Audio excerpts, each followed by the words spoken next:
Take a breath with me. You've seen the headlines, you've heard the whispers, and your group chats are buzzing. Claims of secret messages, midnight meetings, even talk of treachery inside Buckingham Palace.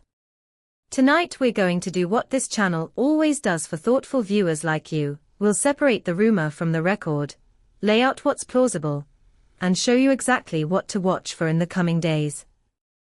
No shouting, no gossip as fact, and certainly no naming and shaming without evidence. If you're tired of noise and want clarity, you're in the right place. First, a promise. We will not repeat unverified accusations about private lives. Real people, real reputations, real consequences. That matters, legally, yes, but morally too. What we can do, and what I think you'll find far more useful, is explain how a situation like this would actually be handled behind those famous gates if any concern, personal, professional, or security-related, ever landed on the sovereign's desk. Once you understand the machinery, the headlines start to make sense. Begin with the constitutional truth older viewers know by heart: the crown survives by process, not by passion. If a delicate issue arises in the royal household, be it a staffing concern, a leak, or a clash of diary and duty, there are rails that everyone follows. The private secretary's office triages. Legal advisors flag risks. Royalty and specialist protection focus on safety. If anything even brushes national security, the matter is escalated to the proper authorities. Quietly. Methodically. No drama. That discipline is not glamorous, but it is the only reason the show looks effortless on the day. Now, why do stories like this spread so quickly? 3 reasons. First, the monarchy is a mirror, we read our own fears and fascinations into it. Second, the palace rarely corrects line-by-line rumors. Silence is their oxygen mask. Third, the internet rewards the most sensational version of any tale. Add those together, and you get viral claims that travel faster than facts. We're not here to scold anyone for being curious, we're all curious. We're here to give you a better toolkit. Here's that toolkit. Whenever you hear a dramatic royal allegation, do 4 things. Ask, who is the source, and what is their track record? What, precisely, is being claimed, dates, places, documents, named officials? Is there corroboration from a reputable outlet that does legal vetting? And finally, what would be the visible consequences if the claim were true? Because in royal life, significant truths almost always leave footprints: changed diaries, altered roles, reissued statements, subtle but noticeable shifts in who appears where and with whom. Let's apply that calmly. If a senior aide were genuinely compromised, you would not see a public spectacle, you would see a sudden absence. A role reassigned, a line in the court circular that quietly fades, a thank you note for years of service, with no follow-up appointment.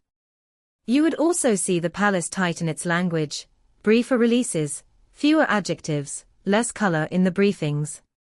If there were even a whiff of security exposure, doors would shut. Meetings would shrink. Access lists would be rewritten. That is how grown-up institutions behave. And what about a marital drama played out in headlines? Older viewers have the long memory here. The modern family learned the hardest lesson of the 1990s. You do not litigate feelings in public if you intend to keep the public's trust. The working rule now is stark, but sensible: private pain is private, public duty is public. When those two collide, duty wins. If you ever see the palace act, it will be to protect the institution first and to treat the human fallout quietly, with compassion, off camera. That may frustrate those who crave catharsis, but it is why the monarchy still functions.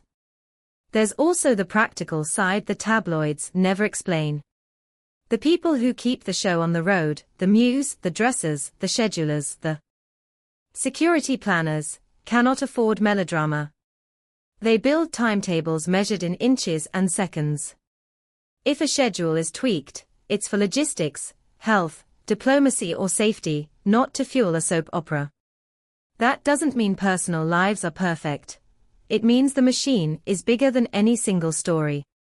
So what should you actually watch for, starting now? 3 small tells that matter more than 1,000 viral posts. 1. Attendance patterns. Does a familiar face stop appearing at planning meetings, overseas visits, or state rooms where they would ordinarily be essential? 2. Portfolios. Are duties quietly redistributed, patronages moving, speeches delivered by different voices, signatures changing on key documents? 3. Tone. Do official communications shift from warmth to formal brevity, or from frequent updates to carefully spaced notices? Those are institutional signals. They are boring. And precisely because they are boring, they are reliable. Let's talk about the king, because many of you have written to say he looks thinner, more tired, and more determined in equal measure. Remember the late Queen's method, which her son has tried to honor: show up, say little, keep going. When personal weather turns rough, the calendar becomes a refuge. Red boxes, hospital openings, investitures, garden parties, the steady rhythm that reassures a country, and, frankly, steadies the sovereign himself. If you see that rhythm continue, you are seeing strength, not evasion. And the Queen. Any consort walks a narrow path, present, supportive, never overshadowing. If the noise grows shrill, do not expect a speech, or a sit-down interview, expect work. Local visits. Literacy, domestic violence charities, animal welfare, osteoporosis awareness, the spaces where she has been useful for years. In royal life, usefulness is the only reply that lasts. Where do William and Catherine fit into this moment? Exactly where they always do when the air gets thick. Out in the country's small rooms, holding the center. School halls, scout huts, hospital wards, village greens. It looks modest because it is modest, and that is the point. They are building trust the old-fashioned way, with presence. If there's a storm elsewhere, they lower the temperature by not adding heat. Viewers over 50 see the echo. That was the late Queen's most underrated gift. And for those still asking, yes, but what if the rumor turns out to be true? Here is the grown-up answer. If any claim, about anyone, crosses from chatter to evidence, the response will be procedural, not performative. An internal investigation where appropriate. Legal counsel involved where necessary. Roles reviewed, if needed, to protect the Crown's integrity. Then back to work. No grandstanding, no victory laps, no public humiliation. That restraint is how the institution tells you it serves something larger than itself. Before we close, a word about you, our audience of adults who remember more history than most reporters have lived. Your skepticism is a gift. Keep it. Don't let outrage merchants steal your attention with stories that cannot be proved and would never be handled in public even if they were. Demand sources. Reward sobriety. And judge the family not by clickbait, but by outcomes. Hospitals opened, honors honestly given, charities lifted, alliances strengthened, a nation reassured. That ledger is quieter, but it is the only one that matters. Here is my promise to you. When something is confirmed, we will say so, clearly, with sources, and without embellishment. When something is unverified, we will label it and keep our distance. And when the world goes hunting for scandal, we will keep watching the calendar, the communiques, and the small signals that reveal the truth over time.